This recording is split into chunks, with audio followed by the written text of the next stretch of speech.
তিশা, উম্মা। কিরে পিচ্ছি, শুনলাম তুই নাকি বিয়ে করে নিচ্ছিস। আরে না, এটা আপনি কি বলছেন? এখনো তো আপনি আমার প্রেমের প্রস্তাবে রাজি হলে আপনার সঙ্গে আমার বিয়েটা হবে কিভাবে? মানে আপনি তিশা নন? কে আপনি? বলেই পেছন থেকে জড়িয়ে ধরে 3 চক্কর দেওয়া মেয়েটাকে ধপাস করে ফ্লোরে ছেড়ে দিল নীল। আর তখনই ওই মেয়েটা মা গো বাবা গো বলে দিল এক চিৎকার। আর নেহার চিৎকার শুনে বাড়ির সবাই সেখানে দৌড়ে চলে আসলো। সেই সঙ্গে তৃষাও চলে আসলো। তৃষা তার ভাইয়াকে দেখে বলতে লাগলো, আরে ভাইয়া, তুমি কখন আসলে? আর এখনই যে চিৎকার দিল কে? আমি তো এক্ষুনি আসলাম। আর এই মেয়েটাকে তোর রুমে। আমি তো ভেবেছিলাম তুই এখানে দাঁড়িয়ে দাঁড়িয়ে কাপড় চোপড় গোছাচ্ছিস, আর তাই আমি পেছন থেকে জড়িয়ে ধরেছিলাম। ও মা গো বাবা গো, আমি মরে গেলাম গো। এ কোন কানার বাড়িতে এসে পড়লাম আমি? আমি তো সেটাই বুঝতে পারছি না। নেহার চিৎকার আর নীলের ইশারা করে দেখানো মেয়েটিকে দিকে তাকিয়ে দেখে তিশা তার বান্ধবী নেহা ফ্লোরে পড়ে আছে। আর এভাবে চিৎকার করে কান্না করছে তিশা। তত করে নেহাকে উঠে দাঁড় করালো আর তারপর বলতে লাগলো, আরে ভাইয়া, তুই এটা কি করলি? এ তো আমার বান্ধবী। আচ্ছা নেহা, তোর কি হয়েছে সেটা বল। তুই এখানে চিৎকার কেন করছিস? দেখ, একদম সবকিছু দেখেও না দেখার ভান করিস না। তোর ভাই আমাকে প্রথমে পেছন থেকে জড়িয়ে ধরলো আর তারপর ধপাস করে ফ্লোরে ছেড়ে দিল। ততক্ষণে বাড়ির সবাই সেখানে উপস্থিত হয়। আর এরকম কর্মকাণ্ড দেখে সবাই হেসেই কুটি কুটি কাছে। এমন অবস্থা দেখে নেহা হাসবে না কাঁদবে কিছুই বুঝতে পারছে না। এদিকে তো একটা ছেলে তাকে হুট করে পেছন থেকে জড়িয়ে ধরলো। যদিও ছেলে তার ক্রাশ। অন্যদিকে এভাবে ধপাস করে ফ্লোরে ছেড়ে দেওয়ায় সে কোমরে মোটামুটি ভালোই ব্যথা পেয়েছে। ব্যথায় সোজা হয়ে দাঁড়িয়ে থাকতে পারছে না। আর এদিকে বাড়ির সবাই মিলে তাকে নিয়ে হাসাহাসি করছে। এটা আর নেহা মেনে নিতে পারছিল না। তাই সে তার বান্ধবী তিশাকে বলতে লাগলো, আমি যদি আগে থেকে জানতাম তোর বাসায় আসার পর আমার সঙ্গে এরকম কিছু হবে, তাহলে আমি কখনোই আসতাম না এখানে। তুই এভাবে চিৎকার কেন করছিস? প্লিজ দোস্ত, তুই কিছু মনে করিস না আর এরকম করিস না। আসলে ভাইয়া তোকে পেছন থেকে দেখে চিনতে পারেনি, তাই এমন হয়ে গেছে। ভাইয়ের হয়ে ভাইয়ের হয়ে আমি তোর কাছে ক্ষমা চেয়ে নিচ্ছি। তুই আর এইটা নিয়ে বেশি বাড়াবাড়ি করিস না প্লিজ। ঠিক আছে, তবে তোর ভাইকে বল আমার কাছে সরি বলতে। তোর ভাই যদি সরি না বলে তাহলে আমি কখনোই। এই কথাটা শুনে একটু রেগে যায় নীল। কারণ সে তো আর ইচ্ছে করে নেহাকে পেছন থেকে জড়িয়ে ধরেনি। সে তো মনে মনে ভেবেছিল তার ছোট বোন এখানে দাঁড়িয়ে আছে, তাহলে সে নেহাকে সরি কেন বলবে। তাই সে বলতে থাকে, অসম্ভব, আমি কখনই সরি বলবো না। আমি তো কোনো ভুল করিনি। আমার বোনের রুমে যদি কেউ এসে বসে থাকে, এখানে তো আমার কোনো দোষ থাকতে পারে না। ও মা, কেউ একজন যাচাই বাছাই না করেই পেছন থেকে এসে জড়িয়ে ধরে 3 চক্কর দেবে আর দোষ পাড়ার লোকের হবে? এমনটা তো হতে পারে না। আপনাকে সরি বলতেই হবে। এই তিশা শোন, তোর বান্ধবীকে বল এখানে মগের মুল্লুক না পাইতে আমারে ভূতে পাই নাই, যে আমি তোর বান্ধবীরে সরি বলবো। তাছাড়া তুই কখনো দেখেছিস আমি কাউকে সরি বলেছি? এদিকে নেহাও নাছোড় বান্দা। সে কোনোভাবেই যতক্ষণ পর্যন্ত নীল তাকে সরি না বলবে সে এই বিষয়টা নিয়ে ঝামেলা করেই যাবে। তাই সে আবারও তিশাকে বলতে থাকে, দেখ তিশা, কেউ না জানুক, তুই তো আমাকে খুব ভালোভাবেই জানিস। আমাকে যতক্ষণ পর্যন্ত তোর ভাই সরি না বলবে ততক্ষণ পর্যন্ত আমি তোর ভাইকে এখান থেকে এক চুলো নড়তে দেব না। ও মা, তাই নাকি? আমার বাড়িতে এসে আমার সঙ্গে এই মাস্তানি আপনি দেখছি বড্ড বেশি বেড়ে গেছেন। দেশের বাইরে থেকে পড়াশোনা করে এসেছিস, এখানেও কেউ আমাকে দিয়ে সরি বলাতে পারেনি, আর এখন কি না আপনার মতো একটা থার্ড ক্লাস গাইয়া আমাকে সরি বলাবে? অসম্ভব। এই বলে কাউকে কোনো কথা বলার সুযোগ না দিয়ে নীল নেহাকে তার সামনে থেকে ধাক্কা দিয়ে সরিয়ে দিয়ে রুম থেকে বের হয়ে চলে গেল। নেহা রাগে ফুসফুস করছে। আর এদিকে অন্যরা সবাই সেখান থেকে ততক্ষণে চলে গেছে।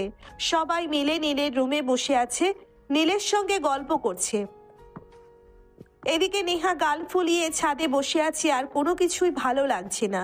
জীবনে এই প্রথমবার কেউ তার সঙ্গে বেয়াদবি করেও সরি না বলে চলে গেছে। এটা সে কোনোভাবেই মেনে নিতে পারছে না। সে মনে মনে সিদ্ধান্ত নিয়েছে সে এই বাড়িতে আর এক মুহূর্ত থাকবে না, এখনই এখান থেকে চলে যাবে। তাই সে তিশার রুমে এসে নিজের জিনিসপত্র গোছাতে শুরু করলো। ঠিক ওই মুহূর্তেই তিশা রুমে আসে। নেহাকে নিজের জিনিসপত্র গোছাতে দেখে তিশা বলতে থাকে, কি রে দোস্ত, কি হয়েছে তোর? তুই নিজের জিনিসপত্র কেন গোছাচ্ছিস? তোকে বললাম না আমি এখানে আর এক মুহূর্তও থাকবো না। তোর ভাই আমার সঙ্গে অন্যায় করেছে, তারপরেও একটা বারের জন্য সরি বলেনি। প্লিজ দোস্ত, তুই এমনটা করিস না। ভাইয়া আসলে একটু অন্যরকম, ভাইয়া সহজে কাউকে সরি বলে না। প্লিজ এই ব্যাপারটা একটু ভুলে যা। তোর ভাই অন্যরকম, তাতে আমার কি হয়েছে? এর চেহারাটা দেখে তো মনে হয় হেপি মিষ্টি, কিন্তু তোর ভাইয়ের ব্যবহার দেখে মনে হয় জন্মের পর তোর আম্মু তোর ভাইয়ের মুখে কখনোই মধু দেয়নি, বদলে মনে হয় তিতা করল্লার রস দিয়েছিল। আরে ভাই, তুই তোর মুখটা বন্ধ কর ভাইয়া।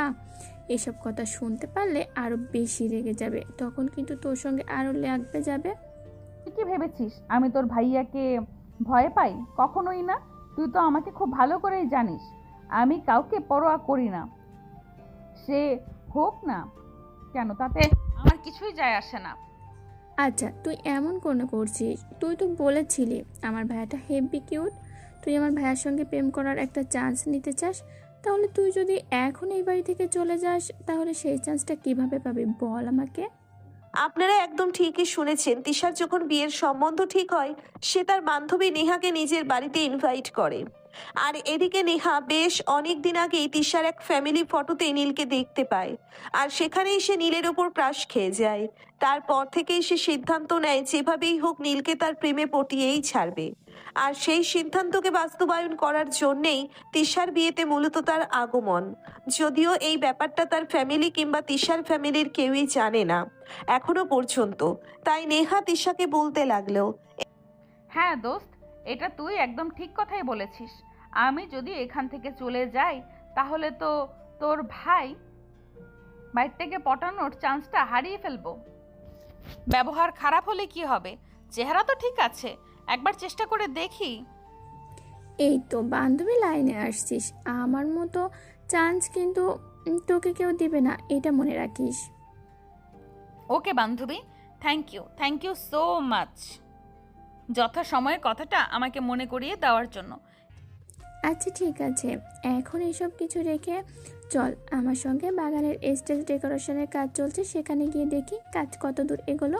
এই বলে তিশা নেহাকে নিয়ে রুম থেকে বের হয়ে সোজা বাগানে চলে আসলো। সেখানেই তিশার বিয়ের স্টেজ সাজানো হচ্ছে। ছেলেরা ঠিকঠাক কাজ করছে কিনা, সবকিছু সে সেভাবে বলেছিল সেভাবে হচ্ছে কিনা সেটাই দেখার জন্য তিশা নেহাকে নিয়ে সেখানে আসে। আর তখনই দেখতে পায় গায়ে হলুদের স্টেজ পুরোপুরি উল্টো পাল্টা করে সাজানো হয়েছে। তিশা যেভাবে বলেছিল একদমই সেরকম হয়নি। এটা দেখেই তিশার মেজাজ খারাপ হয়ে গেল। আর তখন এসে ডেকোরেশনের ছেলেকে ডেকে নিয়ে বলতে লাগলো, আর এটা কি করছেন আপনারা? আপনাদেরকে কি আমি এইভাবে বলছিলাম নাকি? আই অ্যাম সরি ম্যাডাম, আমি জানি আপনি কীভাবে বলছিলেন, কিন্তু আপনার ভাইয়া মানে এবারের ছোট সাহেব আমাদেরকে এভাবে সাজাতে বললেন, তাই তো আমরা এভাবে সাজাচ্ছি। এক্সকিউজ মি মিস্টার, বিয়েটা ওর হচ্ছে, তাই এখনো সব কিছু ওর ইচ্ছে মতো হবে। কোনো ছেলে কি বললো না বললো তাতে কিছুই যায় আসে না। তখনই নেহাকে থামিয়ে দিয়ে তিশা বলতে লাগলো, দোষ, এক মিনিট তুই একটু থাম। ভাইয়া যদি বলে থাকে তাহলে এইভাবেই সাজাতে হবে, তা না হলে আবার ভাইয়া ডেকে যাবে, তখন আর এই বিয়েতেই থাকবে না। আরে ভাই, বিয়েটা তোর হচ্ছে, তোর ভাইয়ের নয়। তাহলে তোর ভাইয়ের ইচ্ছে মতো এখানে সব কিছু কেন হবে? আমি তো সেটাই বুঝতে পারছি না। কারণ এই বাড়িতে সব কিছু ভাইয়ের ইচ্ছে মতোই হয়। এই বলে তিশা ডেকোরেশন বয়কে কাজ কন্টিনিউ করতে বলল। আর সে নেহার হাত ধরে সামনের দিকে এগোতে লাগলো। এদিকে নেহা এমন অবস্থা দেখে পুরোই অবাক। যার বিয়ে তার ইচ্ছে মতো সবকিছু হবে এটাই তো স্বাভাবিক, এখানে কিনা অন্য একজন নিজের ইচ্ছেকে চাপিয়ে দিচ্ছে। এমনটা তো একদমই ঠিক হচ্ছে না। কিন্তু তারপরেও অন্যের বাড়ি বলে কথা, তাই সেখানে মাথা না ঘামানোটাই বুদ্ধিমানের কাজ। তাই নেহা কোনো কথা না বলেই সেখান থেকে চলে গেল। তিশার হাত ধরে হাঁটতে লাগলো। সারাটা বাগান ঘুরে দেখলো এমনিতেও বাগানটা অনেকটাই সুন্দর, চারিদিকে হরেক রকম ফুলের গাছ দিয়ে সাজানো। বাগান সাজানোর আইডিয়াটাও দারুণ। প্রত্যেকটা গাছ এমন জায়গায় রাখা হয়েছে দেখে মনে হয় যেন এই গাছটা এই জায়গাটাতে বসার জন্যই জন্ম নিয়েছে। এমনটা দেখে হঠাৎ করে নেহা তিশাকে বলতে থাকে, আপাতত তোদের এই বাগানটা সাজিয়েছে কে বলতো? তার মাথায় বুদ্ধি আছে বলতে হবে। তোর কি মনে হয় কার মাথায় এত বুদ্ধি আছে বল তো শুনি? আমি কি করে বলবো? আমি তো তোদের বাড়ির মানুষের সম্পর্কে কোনো কিছুই ঠিক মতো জানি না। তাহলে এখানে কিভাবে কি বলতে পারি বল? ভাইয়ার আইডিয়াতে তো পুরো বাগানটা সাজানো হয়েছে। ভাইয়া যখন লন্ডনে থাকতো তখন আমাদের এই বাড়িটা করা হয়েছে। তারপর ভাইয়ার ইচ্ছে ছিল একটা বাজার করার, আর সেই ভিডিও কলে ইনস্ট্রাকশন দিয়ে পুরো বাগানটা সুন্দরভাবে সাজিয়েছে। কি বলিস? এই উগ্র মেজাজের মানুষটার মনটা এত সুন্দর হতে পারে? আসলে তুই আমার ভাইয়াকে এখনো ঠিকভাবে বুঝতে পারিসনি। ভাইয়ার চেহারাটা তেমন মিষ্টি, ব্যবহারও তেমন মিষ্টি, শুধু যখন কারোর সঙ্গে লেগে যায় তখন একটু উগ্র হয়ে যায়, এই আর কি। যাই হোক, বাদ দে সেই সব কথা, সামনের দিকে চল, আরো সুন্দর ওদিকে। এই বলে নেহা আর তিশা দুজনেই বাগানটা ঘুরে দেখতে লাগলো। নেহার বাগানটা ভীষণ পছন্দ হয়েছে। এমনিতেই নেহা ভীষণ ফুল প্রেমী একটা মানুষ, আর এখানে এই বাড়ির বাগানটা তো পুরো ফুলের একটা রাজ্য বলা চলে। তাই নেহার সবচাইতে বেশি পছন্দ হয়েছে। নেহা আর তিশা অনেকক্ষণ বাগানে ঘোরাঘুরি করে তারপরেই হঠাৎ করে তিশার হবু হাজবেন্ড তিশাকে ফোন করে তৃষা কথা বলায় ব্যস্ত হয়ে পড়ে। আর এদিকে নেহা একা একাই বাগানটা ঘুরে দেখতে লাগলো। ঠিক ওই মুহূর্তেই হুট করে কেউ একজন দৌড়ে এসে নেহার সঙ্গে ধাক্কা লেগে গেল। নেহা ছিটকে পড়ে গেল, আবারও সেই গগন বিদারী চিৎকার। ও মা গো, আল্লাহ গো, আমার কোমরটা ভেঙে গেল। এ কোন কানা আইছে এখানে? আমি তো সেটাই বুঝতে পারছি না। আপনি কাকে কানা বলছেন? আপনি কেন? আপনার 14 গোষ্ঠী কানা। রাস্তা দিয়ে হেঁটে যাওয়ার সময় চোখ কান খোলা রাখতে পারে না, তাহলে তো কারোর সঙ্গে এভাবে ধাক্কা লাগে না। আমি তো এদিকে ফুল গাছগুলো দেখছিলাম, আর তখনই আপনি কোথা থেকে এসে উড়ে এসে জুড়ে বসে আমাকে এভাবে ধাক্কা মারলেন। সরেন তো মিয়া আপনি এখান থেকে। আপনার ব্যবহার ঠিক নাই একদম। এই বলে নীলকে পাশ কাটিয়ে নেহা সেখান থেকে চলে আসলো। সে তৃষার রুমে বসে আছে। তৃষা তার হবু স্বামীর সঙ্গে কথা বলে তারপর রুমে চলে আসে, আর রুমে এসে দেখতে পারে নেহা আবারও গাল ফুলিয়ে সেখানে বসে আছে। তৃষা নেহার পাশে বসলো, আর তারপরেই নেহাকে উদ্দেশ্য করে বলতে লাগলো, কি রে দোস্ত, তোর আবার কি হলো? এভাবে গাল ফুলিয়ে বসে আছিস কেন? ধুরো, আমি থাকবো না এখানে। আসলে তোর ভাইয়ের ক্যারেক্টারে ঠিক নেই। তা না হলে আমার মতো সুন্দরী একটা মেয়ের সঙ্গে কেউ এইভাবে বাজে আচরণ করতে পারে, এটা তো আমার ধারণার বাইরে ছিল। কেন আবার কি হয়েছে? আর তোর সঙ্গে ভাইয়া তো লাগছে কেন? আমি তো সেটাই বুঝতে পারছি না। কারণ আমার মনে হয় তোর ভাইয়ের সুন্দরী মেয়ে মানুষে অ্যালার্জি আছে। সুন্দরী মেয়ে মানুষ দেখলেই তোর ভাইয়ের চুলকানি বেড়ে যায়। ঠিক ওই মুহূর্তেই পাশ দিয়ে যাচ্ছিল নীল। সে কথাটি শুনতে পেয়ে গেল আর রেগে ফায়ার হয়ে রুমের ভিতরে প্রবেশ করলো। নেহার কথার জবাবে সে বলতে লাগলো, কোনো শাকচুন্নি যদি নিজেকে অপসরী মনে করে তাহলে তো সে আর অপসরী হয়ে যেতে পারে না। তিশা, এই কথাটা মনে হয় তোর বান্ধবী জানে না। তোর বান্ধবীকে একটু ভালোভাবে বুঝিয়ে দিস। তখনই নেহার মুখটা যা হয়েছিল একদম দেখার মতো। নেহা মুখ বাঁকিয়ে নীলকে বলতে থাকে, দেখুন, আপনি কিন্তু একদম ধৈর্যের সীমা ছাড়িয়ে যাচ্ছেন। আপনাকে আর সহ্য করা যাচ্ছে না। এই কথাটা আমাকে না বলে কাজটা আপনি করলেই তো পারেন। আপনাকে আমি একদম সহ্য করতে পারছি না, সেটা আপনি কেন বুঝতে পারছেন না?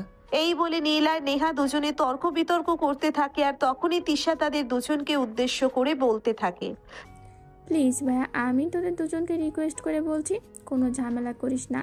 ঝামেলা আমার ভালো লাগে না। তাছাড়া এই তো আর দুটো মাত্র দিন, তারপর তো আমি বাড়ি থেকে চলে যাব। এখন আমি কোনো ঝামেলা দেখতে চাইছি না। এই কথাটা তুই আমাকে এখানে বলছিস? তোর এই শাকচুন্নি বান্ধবীটাকে বলতে পারছিস না? তোর এই শাকচুন্নি মার্কা বান্ধবীটাই তো বারে বারে আমার সঙ্গে ঝামেলা বাজাচ্ছে। আমি কি তোর বান্ধবীর সঙ্গে ঝামেলা করছি নাকি? দেখুন, একদম ভালো হবে না বলে দিচ্ছি। আপনি নিজের থেকে এসে আমার সঙ্গে ঝামেলা করবেন, তারপর আবার আমাকে দোষ দিবেন, এটা তো আমি কখনোই মেনে নেব না। প্লিজ দোহাই তোদের, তোরা দুজনেই এখন যথেষ্ট বড় হয়েছিস, এইসব নিয়ে ঝামেলা করিস না। বাড়ির বড়রা শুনতে পেলে কী ভাববে বল তো? সেটা আমাকে না বলে তোর ভাইকে বল।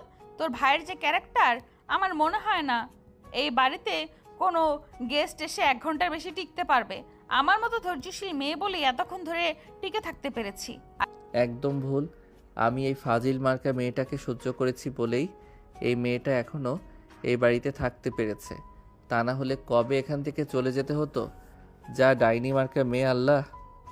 দোহাই তোদের, তোরা এবার বন্ধ কর, তা না হলে কিন্তু তোদেরকে এ বাড়ি ঘর সব কিছু দিয়ে আমি নিজে এখান থেকে চলে যাব, কারণ আমি আর তোদের ঝামেলা সহ্য করতে পারছি না। তিশার এই কথা শুনে নীল একটা ভেঙচি মেরে সেখান থেকে চলে গেল।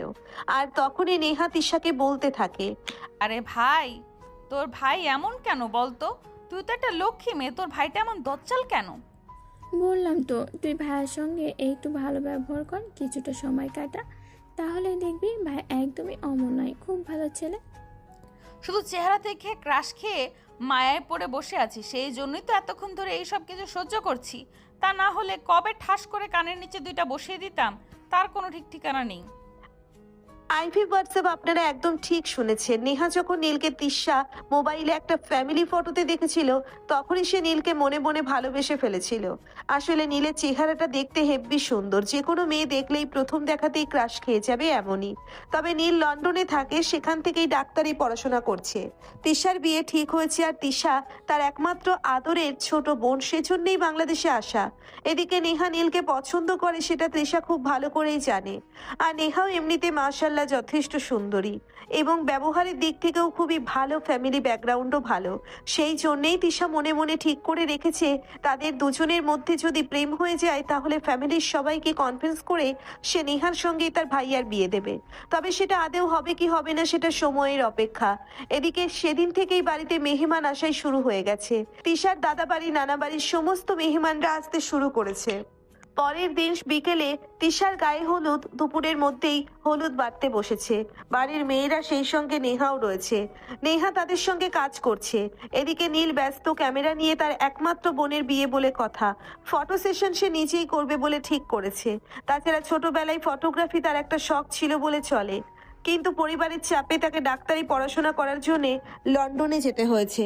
তা না হলে সে ফটোগ্রাফিকে নিজের পেশা হিসেবে বেছে নিত। যাই হোক, আমরা সেসব কথা না বলেই মূল গল্পে ফিরে আসি।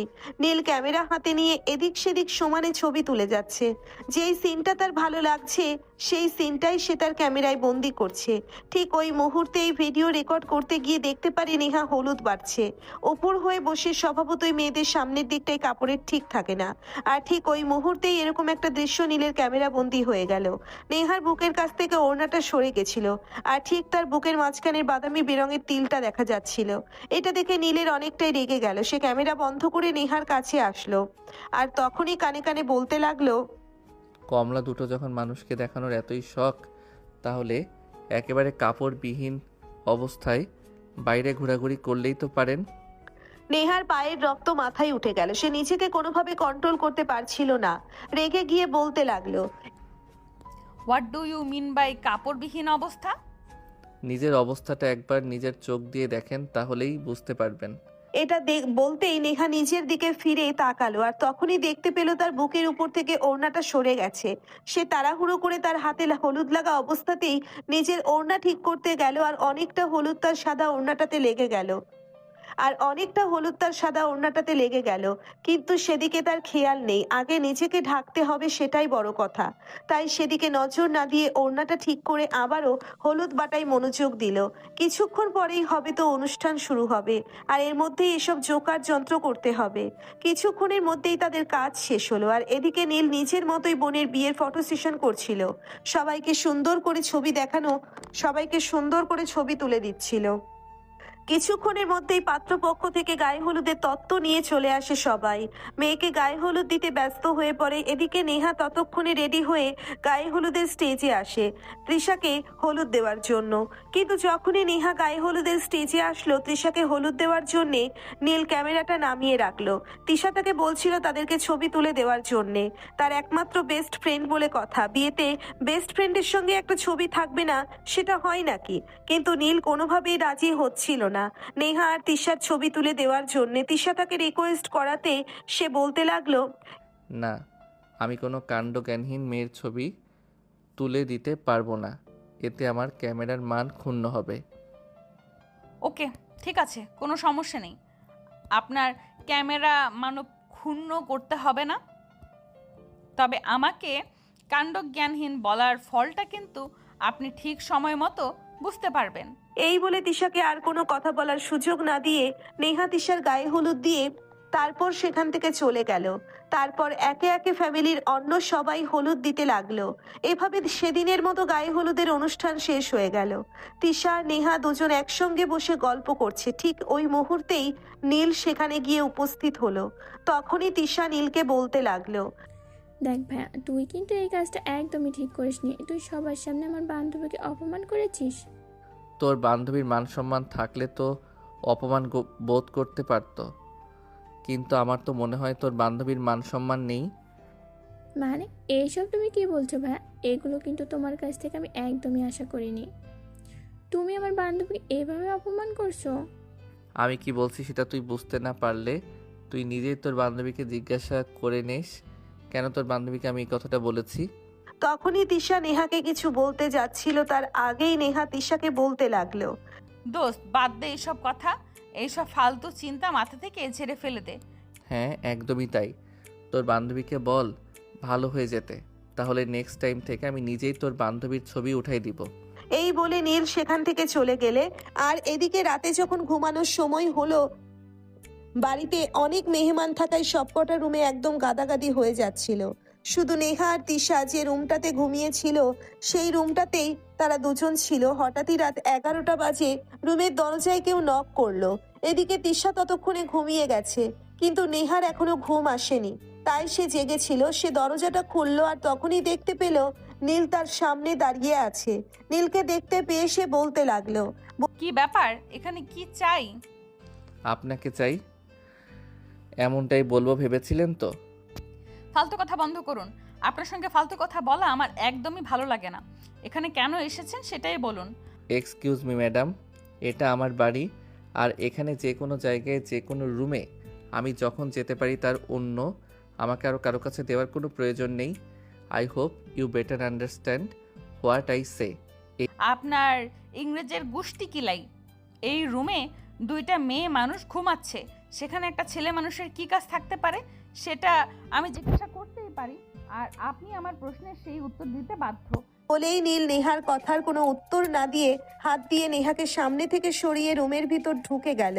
এটা নেহাকে আরো বেশি বিস্মিত করলো। সে বুঝতেই পারলো না নীল এখানে কি করতে এসেছে আর কেনই বা এসেছে। তখনই সে দেখতে পেল নীল তিশার ওয়ার্ড্রপ খুলে সেখান থেকে একটা বালিশ বের করলো আর সঙ্গে একটা কম্বল। তারপর তিশার রুমের সোফায় গিয়ে শুয়ে পড়লো। এটা দেখে নেহা আরো বেশি অবাক হলো আর তখনই সে নীলের সামনে গিয়ে দাঁড়িয়ে বলতে লাগলো, কি ব্যাপার, আপনি এখানে কেন শুচ্ছেন? এই যে ম্যাডাম, আপনার কি কানের সমস্যা নাকি? আপনাকে আমি কি বললাম আপনি শুনতে পারেন না নাকি? এটা আমার বাড়ি, আমি কখন কোথায় কি করব সেটা একান্তই আমার ব্যক্তিগত ব্যাপার। মানে কি, আমি তো কিছুই বুঝতে পারছি না। যে এই রুমে দুইটা মেয়ে ঘুমাচ্ছে সেখানে একটা ছেলে কি করে ঘুমাতে পারে? আপনি এখানে দাঁড়িয়ে দাঁড়িয়ে দেখুন আমি কিভাবে ঘুমাই। এই বলে নীল নেহাকে আর কোনো কথা বলার সুযোগ না দিয়েই কম্বল মুড়ি দিয়ে সোফায় শুয়ে পড়লো।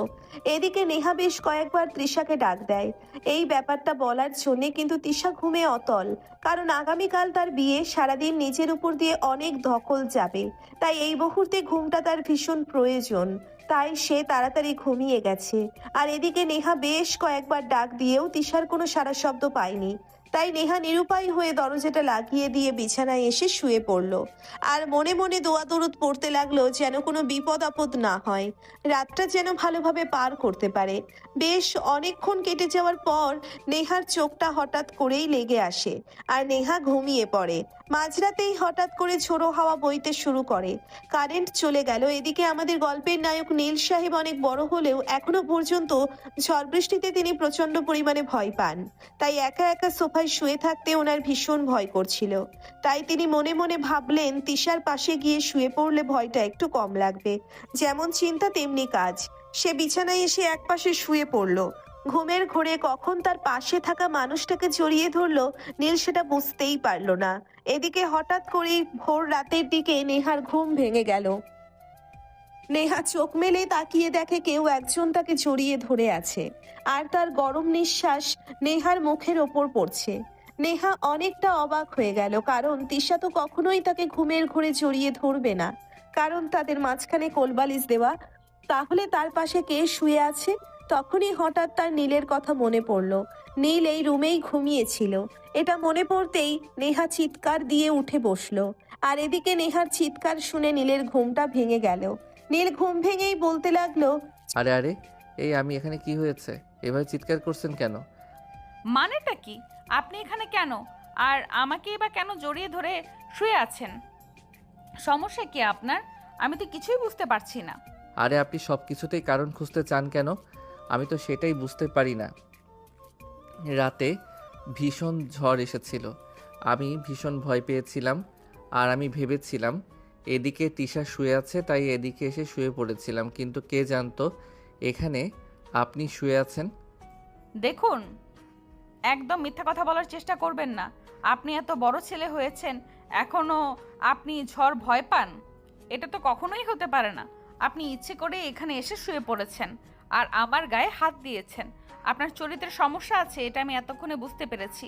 চরিত্রের কথা শুনতে নীল অনেকটাই রেগে গেল, আর সে এক প্রকার ধমক দিয়ে বলতে লাগলো, দেখুন, আপনি আমাকে যা বলবেন বলুন, কিন্তু আপনি আমার চরিত্র নিয়ে কথা বলবেন না। আমার চরিত্র নিয়ে কথা বললে কিন্তু আমি আপনাকে ছেড়ে কথা বলবো না, এই বলে দিলাম। কি করবেন আপনি আমার? আপনার কি বা করার ক্ষমতা আছে? আমি তো সেটাই দেখতে চাই। বলুন, কি করবেন আপনি আমার? দেখুন, আমি বললাম তো আমি ঝড় ভয় পাই, তাই এখানে এসে শুয়ে পড়েছি, কিন্তু তারপরও আপনি আমার চরিত্র নিয়ে কেন কথা বলছেন? আর কারণ আপনার মতো বুইড়া খাটাস মার্কা ছেলে কখনোই ভয় পেতে পারে না। আপনি ইচ্ছে করে আমার সঙ্গে এইসব কিছু করেছেন। এভাবেই তর্কতর্কি করতে হতে নেহা এবং নীলের মধ্যে, আর তখনই তাদের তর্কাতর্কি শুনে ঘুম ভেঙে যায় তিশার।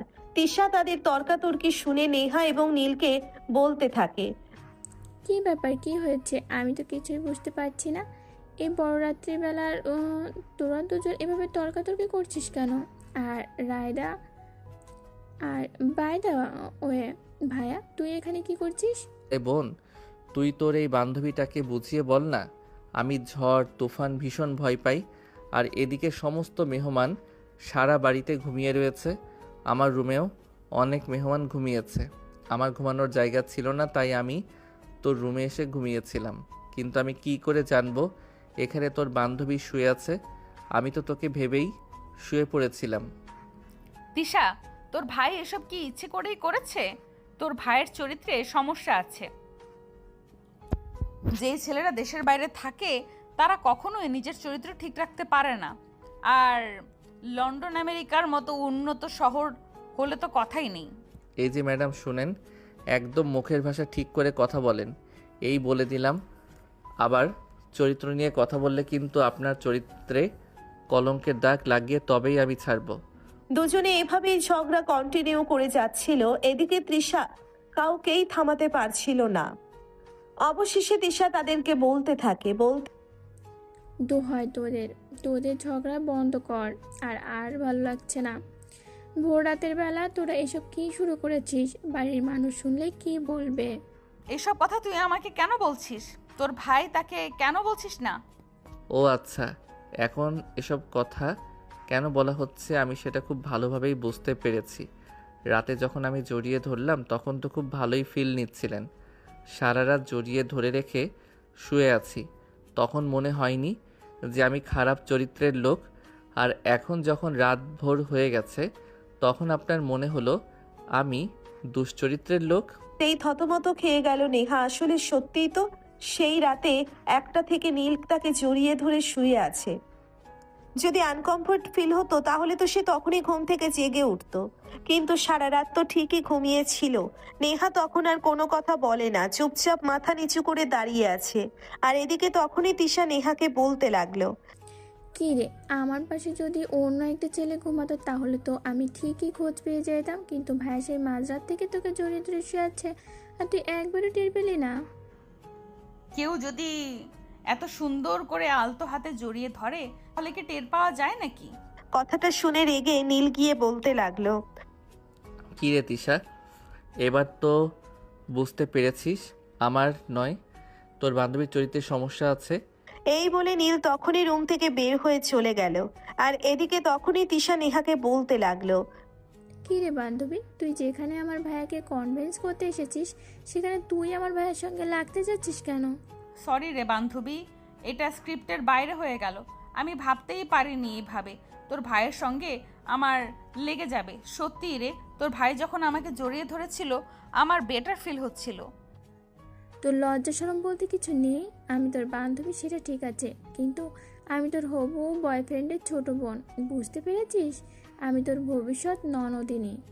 সে যাই কিছু হোক না কেন, সবার আগে তুই আমার বান্ধবী। আর আমি সবসময় এটাই মনে রাখবো, আমার কাছে আমার বন্ধুত্বের আগে কিছু। হয়েছে, বাদ দে সেসব কথা। সকাল হতে এখন আরও ঘন্টাখানেক বাকি আছে। তোর যদি ঘুমানোর প্রয়োজন থাকে তাই ঘুমাতে পারিস ভাইয়া, এখন চলে গেছে আর আসবে না। কেন, উনি কোথায় যাবে আর এখন কি করবে? তখনই তিশা নেহাকে বলতে থাকে তাদের বাড়িতে তার বিয়ের জন্য যে গরু জবাই করা হবে সেটাই কাটাকাটি করতে বাড়ির ছেলেরা চলে যাবে। এই বলে তিশা কম্বল মুড়ি দিয়ে শুয়ে পড়ল। আর এদিকে নেহারও চোখে ঘুম ঘুম পাচ্ছিল, তাই সে কোনো কথা না বলেই তিশার পাশে শুয়ে ঘুমিয়ে পড়ল। তাদের দুজনেরই ঘুম ভাঙল সকাল 7টা বাজে।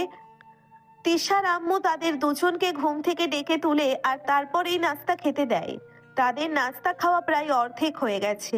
আর তখনই তিশার আম্মু নেহাকে বলতে থাকে,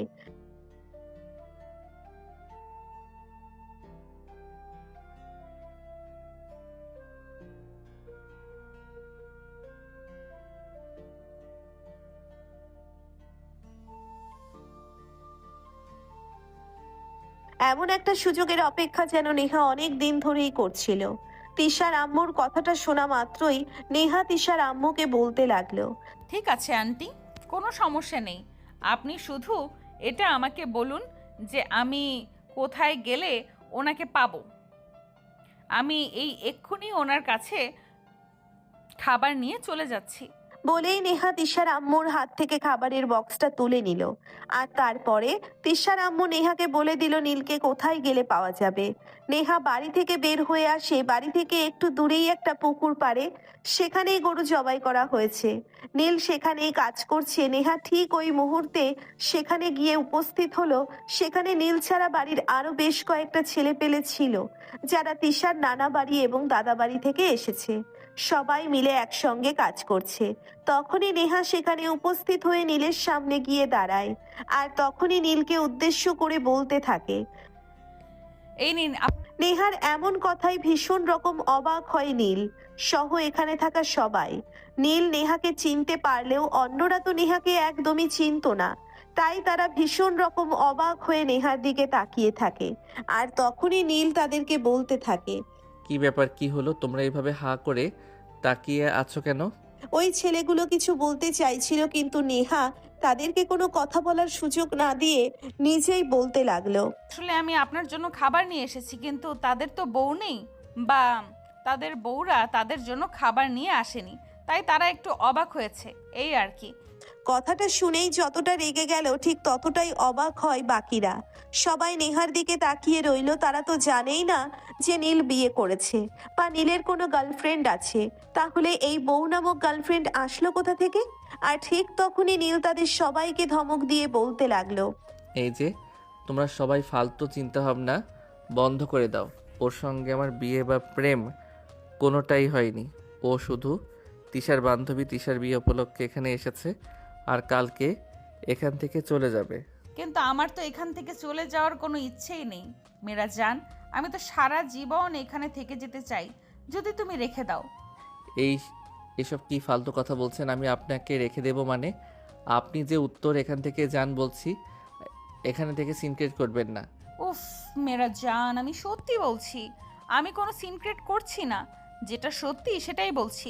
তুমি যদি আমাকে থেকে যেতে বলো তাহলে আমি সারা জীবন তোমার জন্য এখানে থেকে যেতে পারি। সবাই নীলের দিকে তাকিয়ে আছে আর মুচকে মুচকে হাসছে। এদিকে নীল এসব কিছুই একদমই নিতে পারছে না। সে রাগে গজগজ করছে আর নেহাকে বলছে, দয়া করুন আমায়, আমি এসব কিছু আর মেনে নিতে পারছি না। প্লিজ আপনি চুপচাপ এখান থেকে চলে যান। আপনি এখানে আমার মান সম্মান নিয়ে আর টানাটানি করবেন না। এখানে কিছু হয়নি বাবু, সময়ের সঙ্গে সঙ্গে তুমি সব কিছুই বুঝতে পারবে, বুঝেছো? এই খাবারটা খেয়ে নাও, যখন যেটার সময় হবে তখন সেটা আমি তোমাকে বুঝিয়ে দেব। এই বলে নেহা নীলের হাতে খাবারের বক্সটা তুলে দিল, আর তারপরে সেখানে মুচকি মুচকি হাসতে হাসতে বাড়ির ভিতরে চলে আসলো। নীল কোনো কিছুই বুঝতে পারলো না, সবকিছু যেন তার মাথার উপর দিয়ে গেল। এদিকে সেখানে উপস্থিত তার মামাতো এবং চাচাতো ভাইরাও এই ব্যাপারটা নিয়ে অনেক হাসাহাসি করতে লাগলো। নীল এটা দেখে একটু বেশি ক্ষেপে গেল। সে সবাইকে ধমক দিয়ে বলতে লাগলো, কি হচ্ছে কি এসব? আমি কিছুই বুঝতে পারছি না। এই মেয়েটার সঙ্গে কি তোদেরও মাথা খারাপ হয়ে গেছে নাকি? একটু জোরে ধমক দিয়ে কথাটা বলতেই মুহূর্তের মধ্যেই উপস্থিত সবাই একদম চুপ হয়ে গেল। কেউ কোনো কথাই বলছে না, সবাই নিজের মতো করে কাজ করতে লাগলো। এদিকে নীলও কোনো কথা না বলে কাজে মনোযোগ দিল। নেহা বাড়িতে এসে তিশার রুমে চলে গেল। তিশা তখন একা একাই রুমে বসেছিল।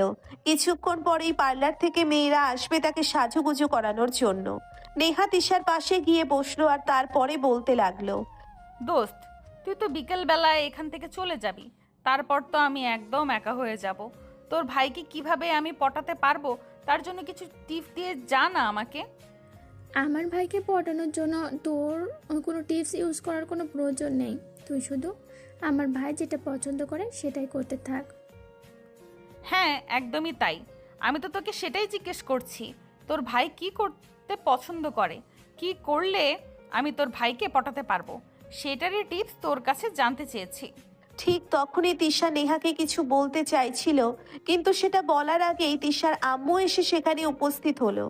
আর তিনি তিশার সঙ্গে কোনো একটা ব্যাপার নিয়ে আলাদা কথা বলতে লাগলেন। তিশার আর নদীর সঙ্গে কথা বলা হয়ে উঠল না। আর কিছুক্ষণের মধ্যেই তিশাকে সাজানোর জন্যে পার্লার থেকে মেয়েরা চলে আসলো। তখন তো আর নেহা একদমই সুযোগ পেল না তিশার সঙ্গে কথা বলার জন্য। দেখতে দেখতে তিশার বিয়ের সম্পূর্ণ কাজ সমাপ্ত হয়ে গেল এবং তিশা নিজের শ্বশুরবাড়িতে চলে গেল। এদিকে নেহাও সেদিন রাতেই নিজেদের বাসায় চলে এলো। পাশে এখানে একা একা থাকতে একদমই ভালো লাগছিল না, তাই এমন সিদ্ধান্ত। সে নিজের ড্রাইভারকে ফোন করে নেয় আর তারপর রাত 11টার মধ্যেই সেখান থেকে চলে আসে। যদিও তিশার আম্মু নেহাকে অনেকবার থাকতে বলেছিল, কিন্তু নেহা এক কথার মানুষ, সে যখন যেটা সিদ্ধান্ত নেয় তখন সেটাই করে। এদিকে তিশা তো বিয়ে করে শ্বশুরবাড়িতে চলে গেছে, তাই নেহা যদিও মাঝে মধ্যে তৃষাদের বাড়িতে যেত ঘুরতে বা কোনো প্রয়োজনে, কিন্তু এখন আর তাদের বাড়িতে যাওয়া একদমই হবে না, কারণ কোনো উদ্দেশ্যবিহীন কোনো জায়গায় তো আর যাওয়া যায় না।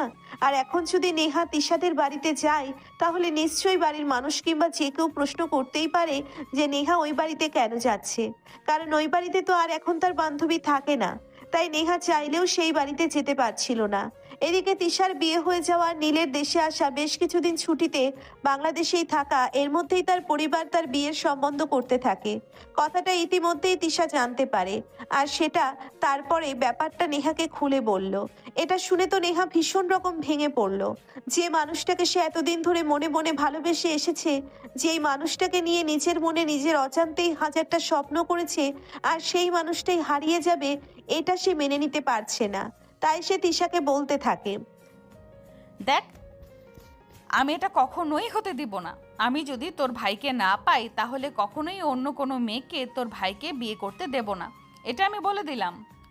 আরে ভাই, তুই আমাকে কেন থ্রেট দিচ্ছিস? আমি তো সেটাই বুঝতে পারছি না। তোর যদি দেনা পাওনার কোনো ব্যাপার থাকে তাহলে সেটা আমার ভাইয়ের সাথে, আমার সাথে তো না। তোর কোনো দেনা পাওনার ব্যাপার নেই।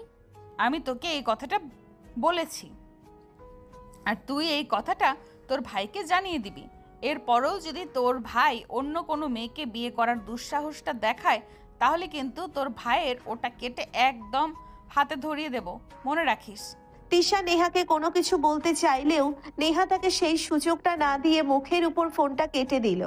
এদিকে নেহা তার পরিবারের ছোট মেয়ে, তার বড় বোনের এখানেও বিয়ে হয়নি, তাই সে বাড়িতে তার বিয়ের ব্যাপারে কিছু বলতেও পারছে না। সেই বছর অনার্স ফাইনাল ইয়ারে পড়াশোনা করছে, এদিকে তার বড় বোন মাস্টার্স শেষ করে বাড়িতেই রয়েছে। বিভিন্ন জায়গা থেকে বিয়ের সম্বন্ধ আসলেও তিনি এখন বিয়ে করতে চাইছেন না।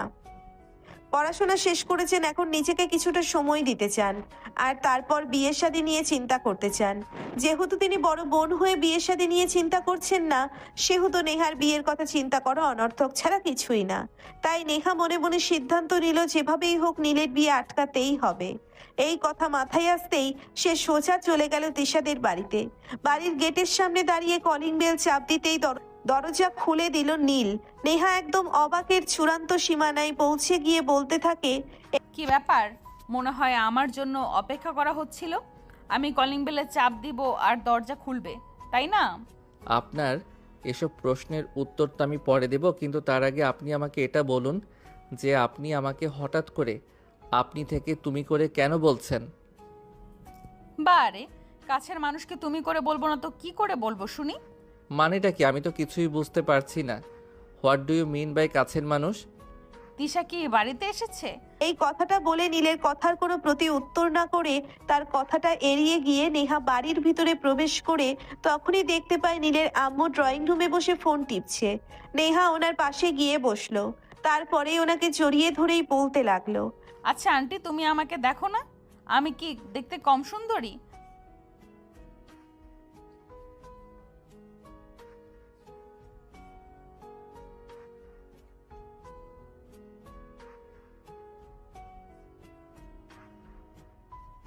আসলে আন্টি, কিছু মানুষের চোখের সামনে দিয়ে ঘুরে বেড়ালেও মানুষগুলো নাকি আমাকে দেখতে পায় না। আমি কি এতটাই দেখতে খারাপ যে মানুষের চোখে পড়ে না?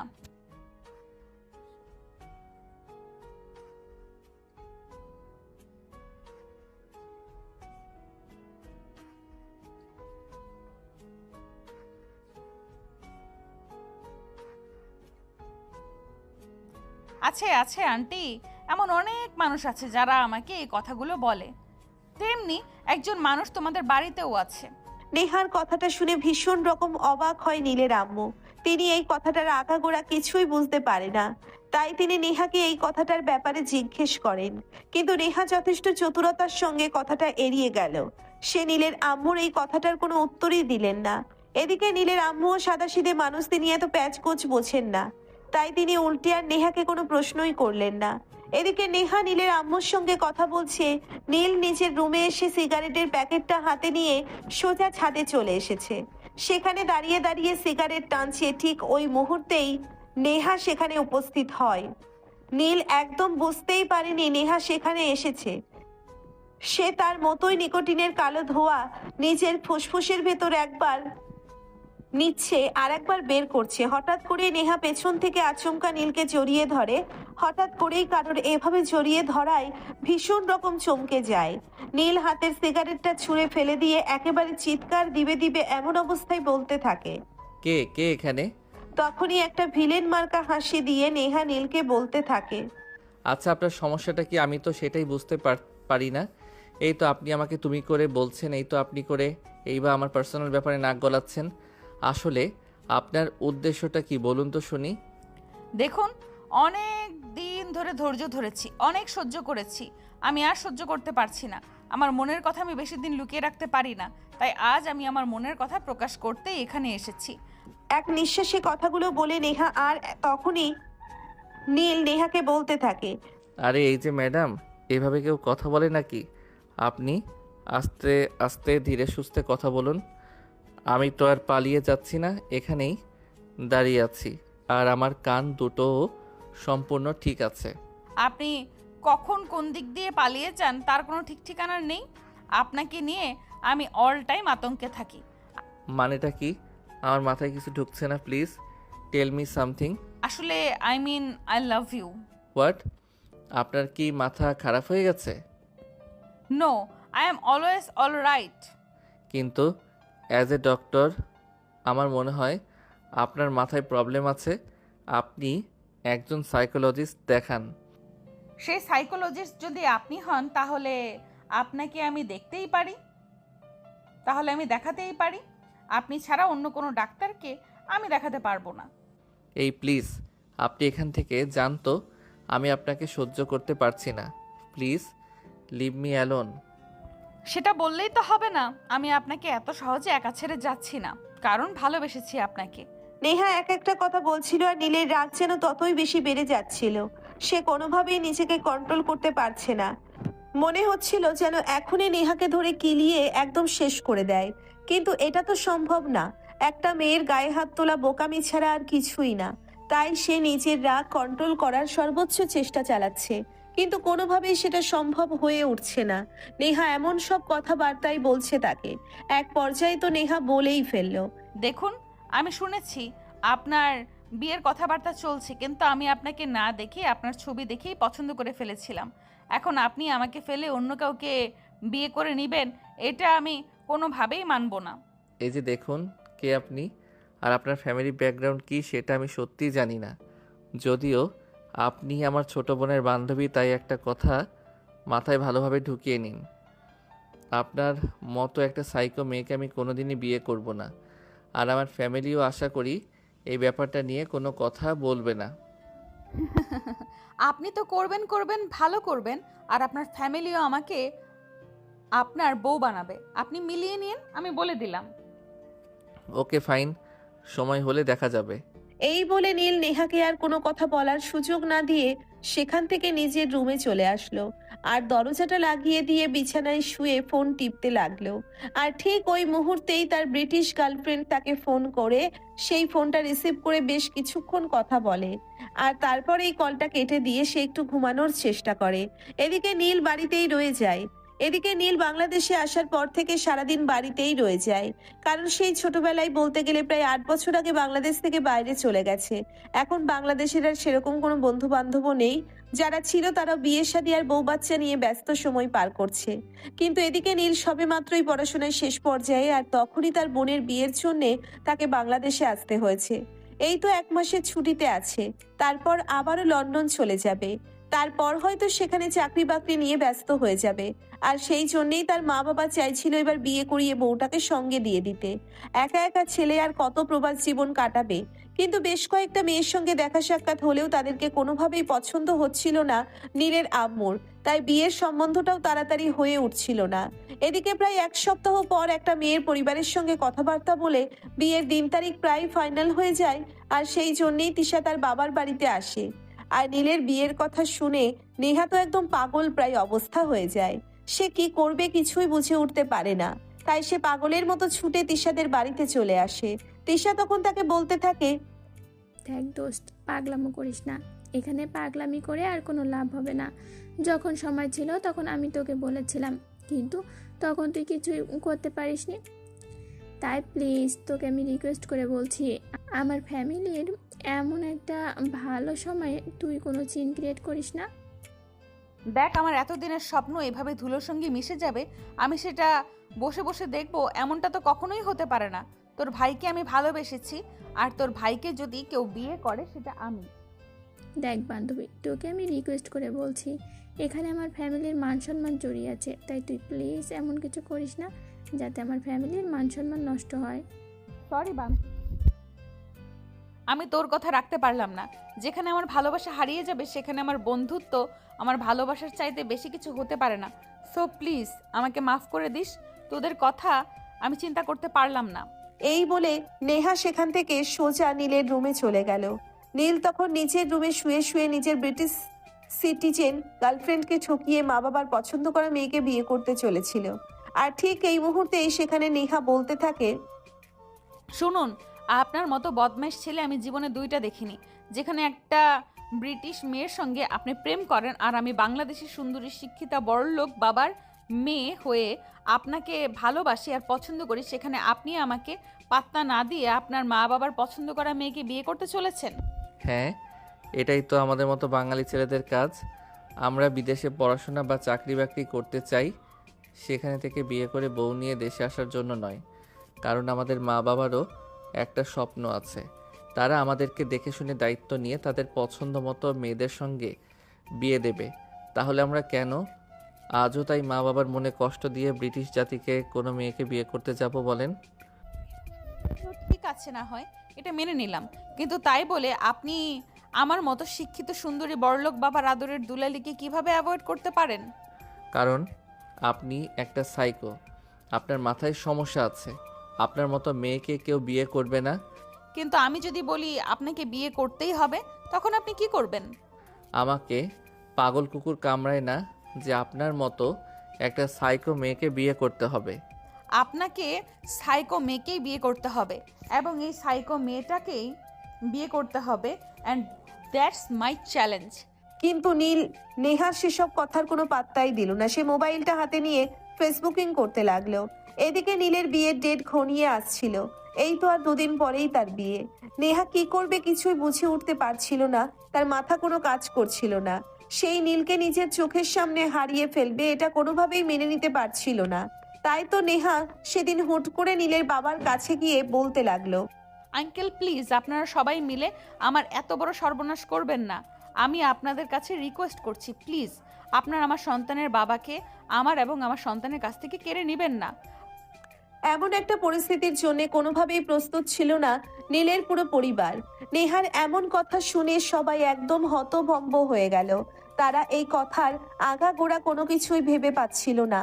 তাই নীলের আব্বু নেহাকে বলতে থাকে,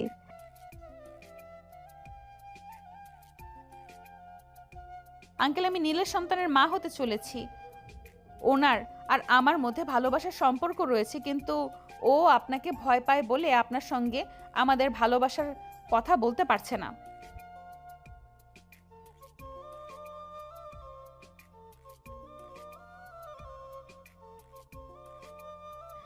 না আঙ্কেল, আমি কোনো মিথ্যা কথা বলছি না, একদম সত্যি কথাই বলছি।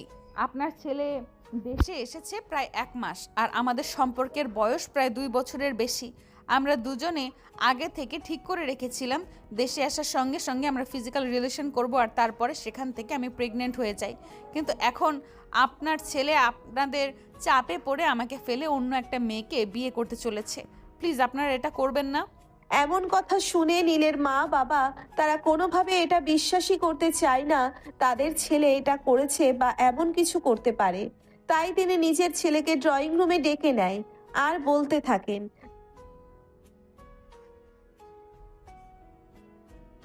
যেহেতু এখানে কি হয়েছিল সে কোনোভাবে জানে না, এখানে কি কথা হয়েছে আর নেহা সবাইকে কি বলেছে। তাই সে তার আব্বুকে বলতে লাগলো, কি হয়েছে আব্বু? আমি তো কিছুই বুঝতে পারছি না। এই মেয়েটা তোমাদেরকে কি বলেছে? বলতে সবকিছু নীলের আম্মু নীলকে খুলে বলল। নীলের মাথা যেন 3 চক্কর খাচ্ছে। সে কোনোভাবেই বুঝতে পারছে না এই মেয়েটা এমন কেন করছে। এদিকে তার বাবাও তার কথা কোনোভাবেই বিশ্বাস করতে চাইছে না। তিনি একদম রেগে আছেন। তাই তিনি নীলকে বলতে থাকেন,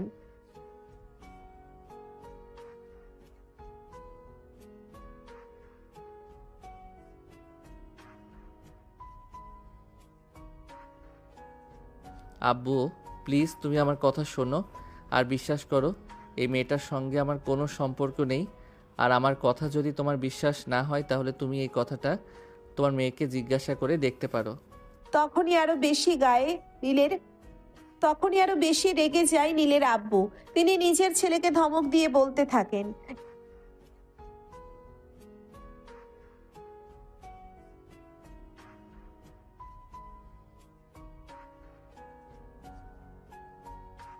এদিকে নেহা মনে মনে ভাবতে লাগলো তার জল্পনা কল্পনা হয়তো সত্যি হতে চলেছে।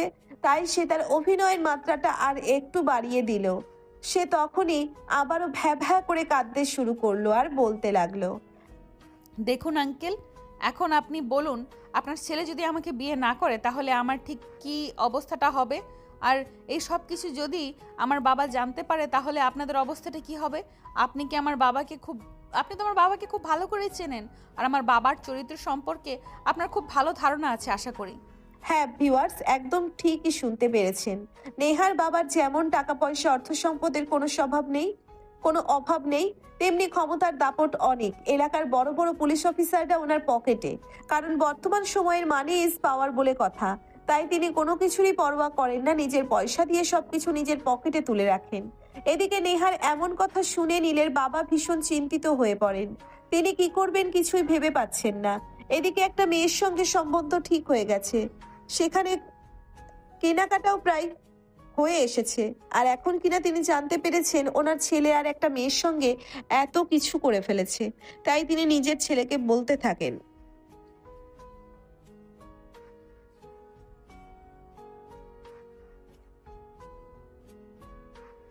প্লিজ বাবা বিলিভ মি, আমি এমন কিছুই করিনি যাতে তোমার মান সম্মান নষ্ট হতে পারে।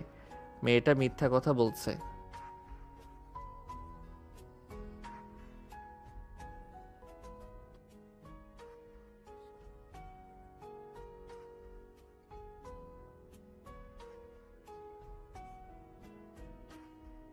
এই বলে নীলের বাবার রাগে গজগজ করতে করতে সেখান থেকে চলে গেলেন।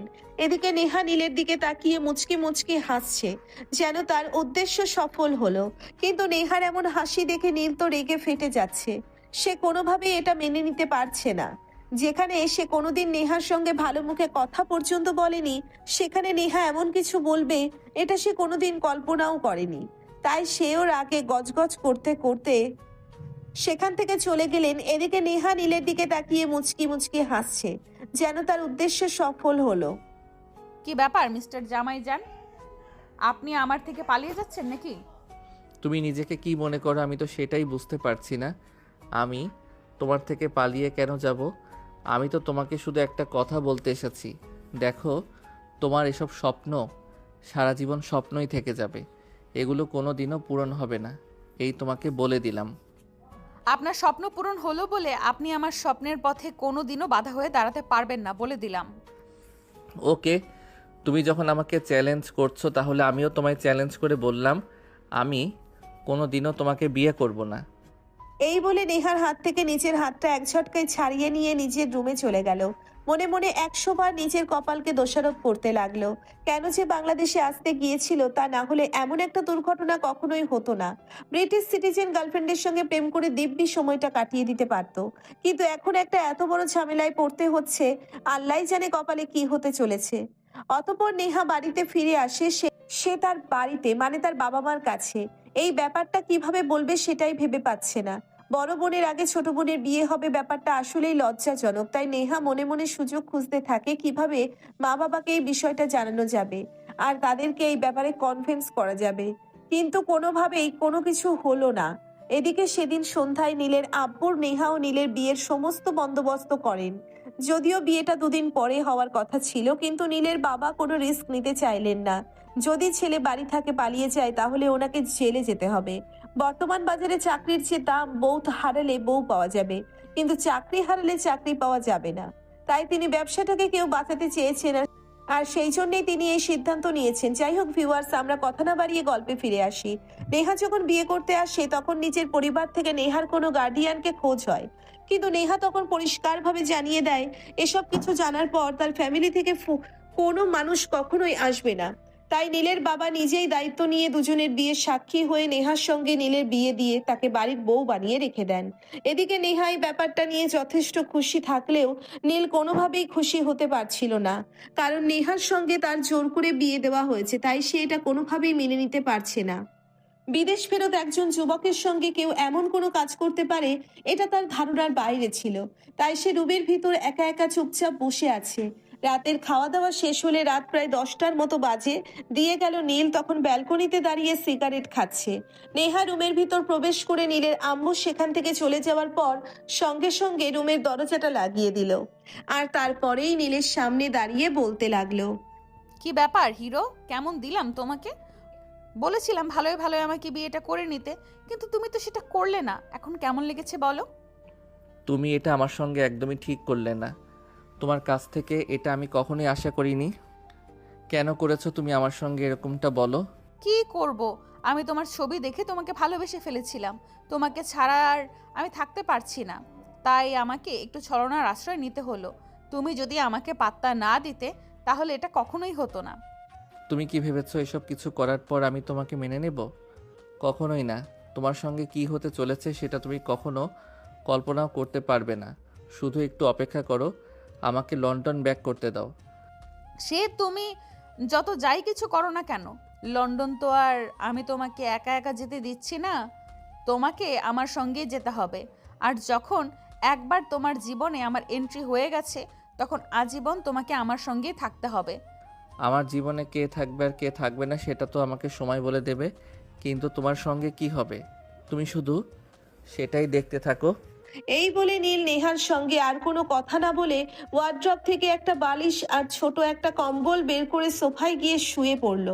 এদিকে নেহাও হাল ছেড়ে দেওয়ার মতো পাত্রী নয়। আজও বাসর রাত, বহু প্রতীক্ষিত একটা রাত। তাই সে নীলের উপর থেকে কম্বলটা একটান দিয়ে সরিয়ে দিল আর ধপাস করে নীলের বুকের উপর লাফ দিয়ে শুয়ে পড়লো। নীল অনেকটাই চমকে গিয়ে একটা চিৎকার দিতে যাবে, তখনই নেহা তার ঠোঁট দুটো নিজের দখলে নিয়ে নিল আর ইচ্ছে মতো চুমু খেতে লাগলো। নীলের নিঃশ্বাস প্রায় বন্ধ হয়ে আসার উপক্রম, তখনই নেহা তাকে ছেড়ে দিল। আর এদিকে নীল নেহার কাছ থেকে ছাড়া পেয়ে গলাকাটা মুরগির মতো ছটফট করতে লাগলো।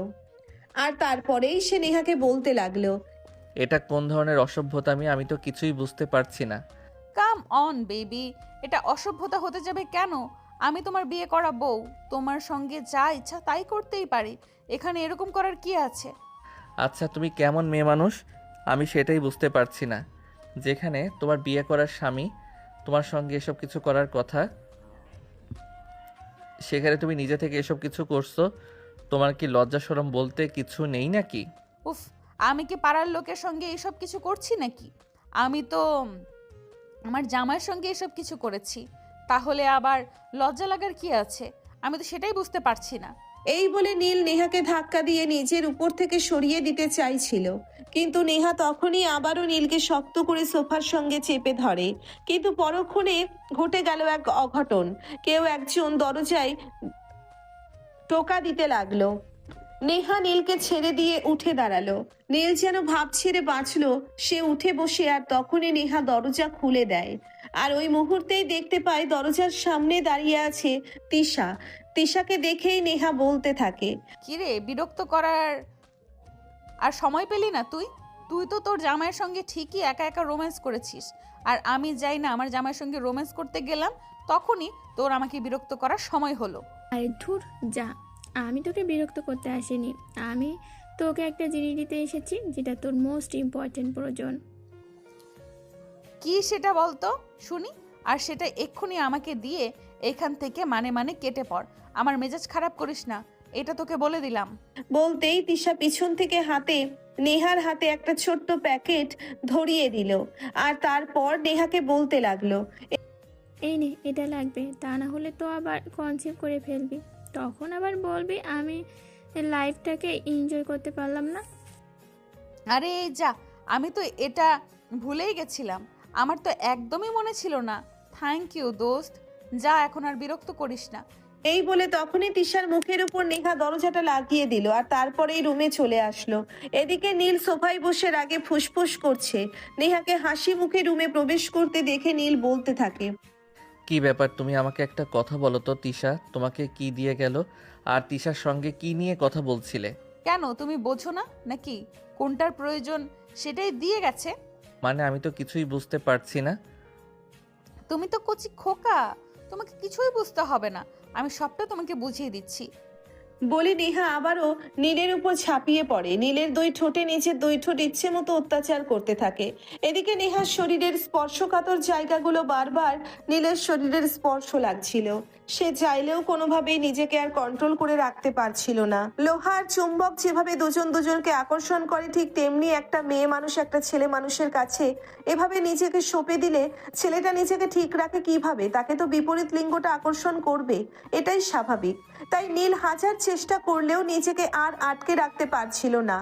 অবশেষে তাকে নেহার ভালোবাসার কাছে হার মেনে নিতেই হলো এবং নীল নেহার সঙ্গে রেসপন্স করতে বাধ্য হলো। প্রায় ঘন্টাখানেক ধরে চলে তাদের ভালোবাসার আদান প্রদান পর্ব।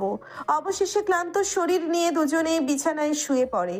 ক্লান্তিতে নিজের চোখটা বুজে আসছিল, ঠিক এমন সময় নেহা ধপাস করে নীলের বুকের উপর উঠে বলতে লাগলো, কি ব্যাপার হিরো, প্রথমে তো আমার সঙ্গে খেলতেই চাইছিলে না, আর তারপর যখন খেলা শুরু করলে দেখে তো মনে হলো একদম পাক্কা খেলোয়াড়।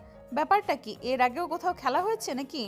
শোনো, আমি লন্ডনের মতো উন্নত একটা শহরে বড় হয়েছি, আর সেখানে এসব কিছু অ্যাভেলেবল। তাই এসব নিয়ে আমায় কোনো জ্ঞান দিতে এসো না। I hope you better understand what I say. Guess I understand, কিন্তু চিন্তার কোনো কারণ নেই। আমিও তোমার চাইতে কোনো কিছুতেই কম যাব না। তোমাকে যেভাবে আমার আটকে রাখতে প্রয়োজন হয় আমি ঠিক সেইভাবেই তোমাকে আটকে রাখবো।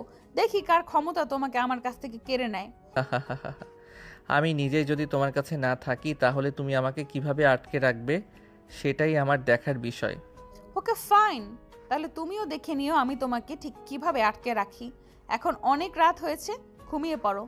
নীল তখন নেহার সঙ্গে আর কোনো তর্ক করলো না, চুপচাপ নেহার কথা মেনে নিয়ে ঘুমিয়ে পড়লো।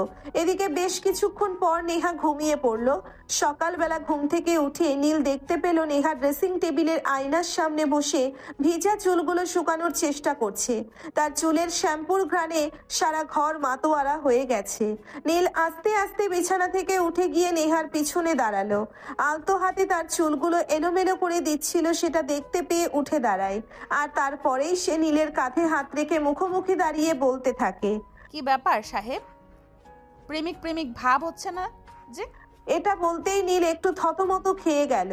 আর সে তখনই নেহাকে বলতে লাগলো, এই যা, একদমই নয়। এসব ফালতু কথা বলবে না।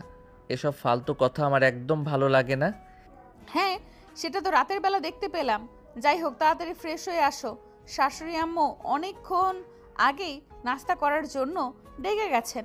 অলরেডি সকাল 10টা বেজে গেছে, বুঝতে পেরেছো ডিয়ার?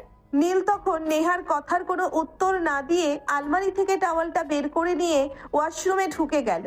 বেশ কিছুক্ষণ পর ফ্রেশ হয়ে এসে নেহা আর নীল দুজনেই একসঙ্গে ডাইনিং টেবিলে খাবার খাওয়ার জন্য চলে গেল। সবাই মিলে একসঙ্গে বসেই সকালের নাস্তা করলো। আর তখনই হঠাৎ করেই নীলের আব্বু নেহাকে বলতে লাগলো,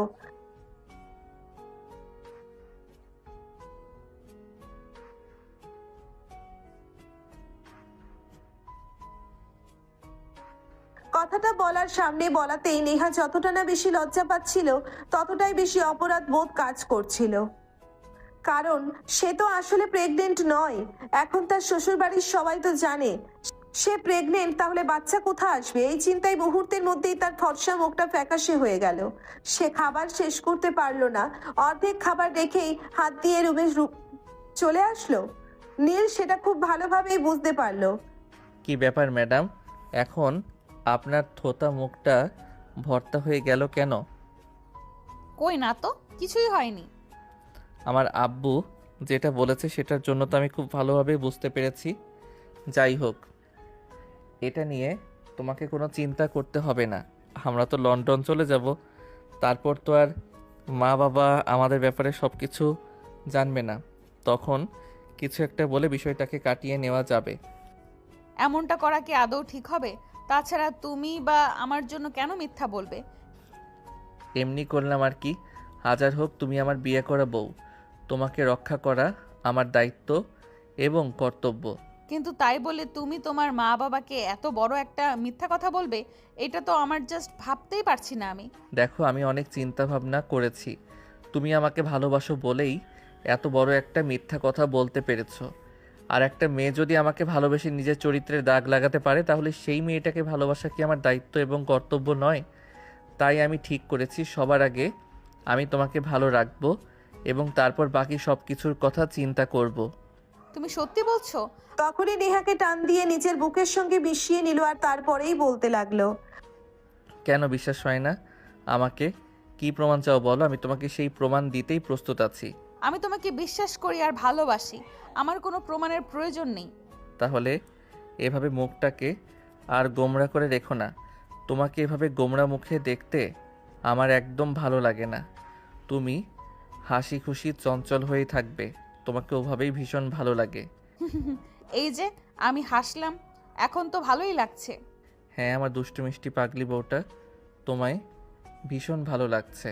বলেই নীল নেহার গাল দুটো একটু টিপে দিল। আর তখনই নেহা নীলের কপালে একটা টোকা মেরে সেখান থেকে চলে যেতে চাইছিল, কিন্তু নীল তাকে সেটা করতে না দিয়ে তার হাতটা ধরে পেছন থেকে একটি টান দিয়ে নিজের বুকের সঙ্গে মিশিয়ে নিল আবারও। কিন্তু ঘটনাচক্রের নীল যেহেতু বসা ছিল, খাটের উপর আর নেহা দাঁড়িয়েছিল, তাই নেহাকে টান দিয়ে নিজের কাছে টেনে নেওয়াতে নেহার বুক একদম কাছাকাছি চলে যায়। এদিকে নীলও দুষ্টুমি করে নেহার বুকে খুট করে একটা কামড় বসিয়ে দেয়। নেহা একটু ব্যথা করে উঠে, আর তখনই নীল উঠে দাঁড়িয়ে নেহার ঠোঁট দুটো বন্ধ করে দেয় ভালোবাসার স্পর্শ দিয়ে। এভাবেই দুষ্টু মিষ্টি প্রেম আর ঝগড়ার মধ্য দিয়ে শুরু হয় তাদের জীবনের নতুন পথ চলার গল্পটা। সুপ্রিয় ভিউয়ার্স, আমাদের আজকের গল্পটা এই পর্যন্তই ছিল। গল্পটা আপনাদের কাছে কেমন লেগেছে ছোট্ট একটা কমেন্টে জানাবেন। ভালো লাগলে লাইক কমেন্ট, শেয়ার করে পাশেই থাকবেন। নিত্য নতুন ভালোবাসার গল্প পেতে আমাদের চ্যানেলটিকে সাবস্ক্রাইব করবেন। এতক্ষণ সাথে থাকার জন্য ধন্যবাদ। আবারও দেখা হবে নতুন কোনো ভালোবাসার গল্পে। সেই পর্যন্ত সবাই অপেক্ষায় থাকুন। আল্লাহ হাফেজ।